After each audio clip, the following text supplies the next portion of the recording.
સમાચાર મળી રહ્યા છે ડીસાથી। ડીસાના બાયવાડા ગામમાં પાણી ભરાતા લોકોને હેરાનગતિ થઈ રહી છે। ડીસાના બાયવાડા ગામમાં પાણી ભરાયા। વોંકડાના વહેણના પાણી ગામમાં ઘૂસતા સ્થાનિકો પરેશાન। પશુપાલકો અને બાળકો માટે પૂરના પાણીમાં ચાલવું મુશ્કેલ બન્યું। પશુપાલકોને દૂધ એકત્ર કરવા સવારથી છીછરા પાણીમાં ચાલવા મજબૂર। બાયવાડા ગામમાં દર વર્ષે વરસાદ સાથે જોવા મળે છે આવી જ સ્થિતિ। વારંવારની રજૂઆત છતાં પાણીના નિકાલની નથી કોઈ જ વ્યવસ્થા। ડીસા પંથકમાં વરસેલા વરસાદ બાદ ઠેર ઠેર પાણી ભરાયા છે। ખાસ કરીને ડીસાના બાયવાડા ગામના દ્રશ્યો બતાવવાની કોશિશ કરીશ। ગામમાં મુખ્ય ચોકમાં જ ઘૂંટણ સમા જે પાણી છે તે વહેતા થયા છે। તમે જોઈ શકો છો તે પ્રમાણે વહોડાનું વેણનું જે પાણી છે તે ગામમાં થઈને પસાર થયું છે। તમે જોઈ શકો છો તે પ્રમાણે દર વર્ષે આ પસાર થતા સ્થાનિક લોકો મુશ્કેલીમાં છે। તો સાથે સાથે વાત કરવામાં આવે તો અહીં શાળા પણ નજીક આવેલી છે। બાળકોને ટ્રેક્ટરમાં લઈ જવા પણ મજબૂર બન્યા છે।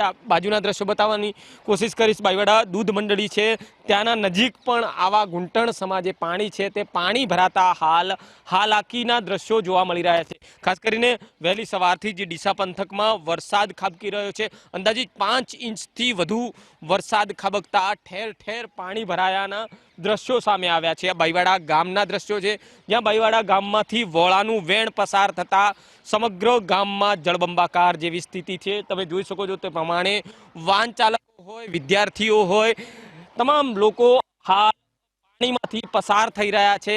ખાસ કરીને જો વાત કરવામાં આવે તો ડીસા પંથકમાં આજે ધોધમાર જે વરસાદ છે તે વરસાદ ખાબક્યો ત્યારબાદ બાયવાડા ગામમાં પાણીએ તારાજી સર્જી છે। તમે જોઈ શકો છો તે પ્રમાણે દર વર્ષે અહીંથી વહોળાનું વેણ નીકળી રહ્યું છે જેને કારણે જ જે બાળકો છે તે પણ પરેશાન છે। તે સાથે સાથે પશુપાલકો, સ્થાનિક લોકો પણ આ વહોળાના વેણમાંથી પસાર થવા પડે તેવી પરિસ્થિતિનું નિર્માણ થયું છે। વસંત તિરગર, એબીપી અસ્મિતા, બનાસકાંઠા। આમાં તો બહુ સાહેબ પાણી આવે। દર વખતે ચોમાસાની અંદર પાણી ભરાઈ જાય છે।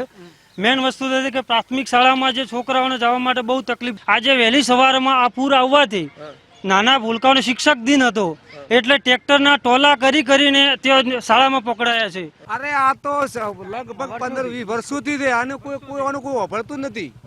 આ સ્કૂલનું કે કોઈ વાપરતું નથી। સ્કૂલમાં જવા માટે, ડેરી જવા માટે, દૂધ ભરવા માટે ખૂબ આજે તકલીફ પડે છે। ખૂબ દર વખતે આજની વખતે નહીં આ કોઈ વાપરતું નથી। કોઈ રસ્તામાં સરકારને અમે કે આનો કોઈક નિકાલ કરવો જોઈએ। અહીંયા નાળો બાળો મૂકી અને પાણી નીકળે એવું કરવું જોઈએ। કારણ કે બાળકો નાના 2-5 વર્ષના બાળકો, 6 વર્ષના બાળક તો આમાં હેડી કે એમ છે જ નહીં।